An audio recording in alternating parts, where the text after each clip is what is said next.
ജില്ലയിൽ ചാലിയാർ ഒഴികെയുള്ള പുഴകളിൽ ശുദ്ധജല പദ്ധതികൾ പ്രതിസന്ധിയിലാണ്. മാർച്ച് പകുതിയോടെ പ്രശ്നം കൂടുതൽ വഷളാകും.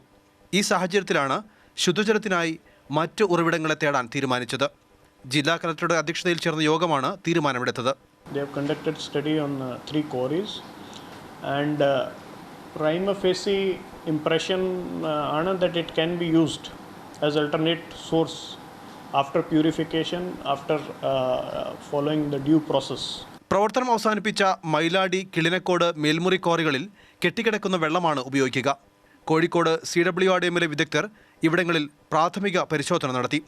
വെള്ളം ശുദ്ധീകരിക്കാനുള്ള പണം വികസന ഫണ്ടിൽ നിന്ന് നൽകുമെന്ന് യോഗത്തിൽ പങ്കെടുത്ത PV അബ്ദുൽ വഹാബ് MP പറഞ്ഞു. കൂടാതെ മികച്ച ജലസംരക്ഷണ പദ്ധതികൾ നടപ്പാക്കുന്ന പഞ്ചായത്തുകൾക്ക് വികസന പ്രവർത്തനങ്ങൾക്കായി തുക നൽകും. ഉപയോഗശൂന്യമായി കിടക്കുന്ന കിണറുകളും കുളങ്ങളും ശുദ്ധീകരിക്കാനും യോഗം തീരുമാനിച്ചു. മാതൃഭൂമി ന്യൂസ്, മലപ്പുറം.